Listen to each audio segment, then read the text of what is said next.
inverted rock back, one of my favorite breathing drills for posterior expansion and also sensing pressure into the pelvic floor.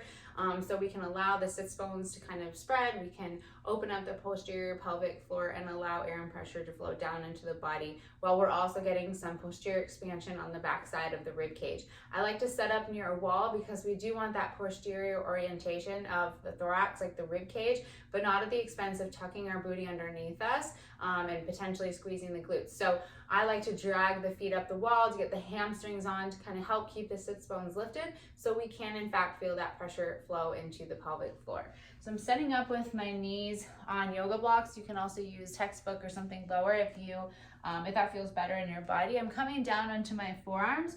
You can have palms up or palms down, whatever feels best in your body. And in this position, I'm going to think about dragging my feet, the balls of my feet up the wall. So I feel the hamstrings. And you're gonna notice this tiny movement here at the pelvis, almost like a little twerk. So I'm gonna think about pressing through my elbows and exhaling these ribs back. So I'm maintaining that kind of more posterior orientation, not so much that I'm rounding like this. I'm just really thinking about pushing through my elbows, exhaling these ribs back, and kind of maintaining that more push through from the ground, while I'm also not rounding through my pelvis. So I'm exhaling these guys back and keeping the sits bones slightly lifted, using my hamstrings. And I'm gonna breathe in this position. Let the pelvic floor go. Exhale.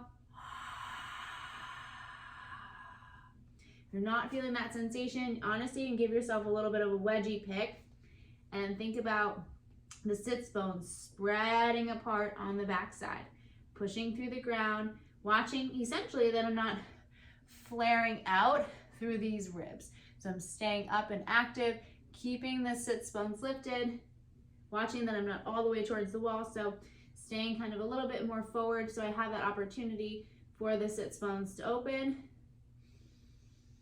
Inhale, exhale.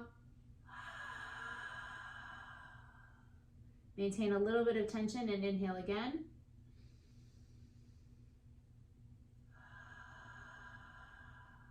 If being on the wall doesn't feel good to you, you can always take a step away from the wall if you don't need it. And we're just gonna go down onto our forearms in this position, watching that I don't flare through the ribs. So keeping these ribs back in space, pressing through the arms and allowing the sits bones to lift. So it's a tiny, rather than tucking under, I'm just keeping things lifted, but keeping those ribs in check as I breathe.